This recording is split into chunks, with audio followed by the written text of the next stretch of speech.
SRK knowledge foundation અને Ramakrishna welfare ટ્રસ્ટના ઉપક્રમે યોજાયેલ 12મા મહોત્સવમાં 75 નવદંપતીઓએ પ્રભુતામાં પગલાં માંડ્યા। સામાજિક સેવામાં અગ્રેસર રહેલા રામકૃષ્ણ એક્સપોર્ટ્સ ગ્રુપ દ્વારા આયોજિત પ્યોર વિવાહ સમૂહ લગ્નોત્સવ 2026માં મોટા વરાછામાં ભવ્ય રીતે સંપન્ન થયો। SRK નોલેજ ફાઉન્ડેશન અને રામકૃષ્ણ વેલફેર ટ્રસ્ટના ઉપક્રમે યોજાયેલ 12મા મહોત્સવમાં 75 નવદંપતીઓએ પ્રભુતામાં પગલાં પાડ્યા। આ પ્રસંગે હજારો મહેમાનોની હાજરીમાં દીકરીઓને આશીર્વાદ આપી નવો સંસાર શરૂ કરવામાં આવ્યો। આર્થિક મદદ પાછળનો હેતુ એ છે કે નવદંપતીઓએ પોતાનો નવો સંસાર શરૂ કરવામાં કોઈ આર્થિક મુશ્કેલી ન નડે। ગુણવત્તાયુક્ત ઘરવખરી અને જરૂરિયાતની તમામ ચીજવસ્તુઓ જોઈને વાલીઓના ચહેરા પર સંતોષની લાગણી જોવા મળી।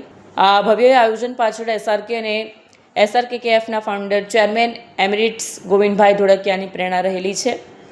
તેઓ દરેક દીકરીને પોતાના જ પરિવારની દીકરી માને છે અને આ જ ભાવનાથી તેમણે આ સમૂહ લગ્નોત્સવની સંકલ્પના તૈયાર કરી છે। સમારોહના અંતે જ્યારે કન્યા વિદાયનો સમય આવ્યો ત્યારે વાતાવરણ ખૂબ જ ભાવુક બની ગયું। હજારોની હાજરીમાં દીકરીઓને વિદાય આપતા વાલીઓની આંખોમાં ખુશીના આંસુ હતા। SRK પરિવારના સભ્યોએ પિતાતુલ્ય હેત વર્ષાવી દરેક દીકરીને સાસરે વઢાવી 3 લાખથી વધુની ઘરવખરી અને ગરિમામય આયોજનને સાબિત કર્યું કે સુરતમાં સેવાના મૂલ્યો આજે પણ એટલા જ પ્રબળ છે। મિત્રો આજે SRK પ્યોર વિવાહનું આયોજન થઈ રહ્યું છે।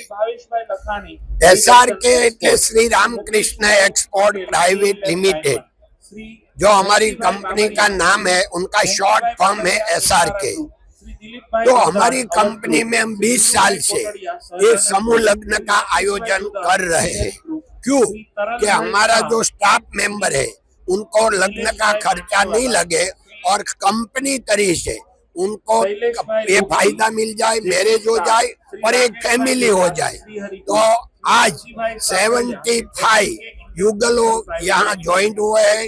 तो उनका ये प्रोग्राम में SRK प्योर विवाह में आज अर्जुन मेघवाल जी भी आने वाले हैं, अपना कैबिनेट मिनिस्टर केंद्र से, और अपना सूरत का कैबिनेट मिनिस्टर ऐसा CR पाटिल साहब पण आवशे અને સાથે સાથે ગુજરાત ભરમાંથી જો બીજા મહાનુભાવો સુરતના મહાનુભાવો સાથે આપ સૌ આશીર્વાદ આપવા માટે યુગલોને આવ્યા છે।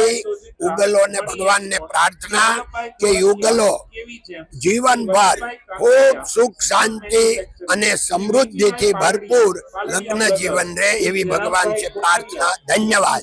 જય હિન્દ, જય ભારત, નમસ્તે।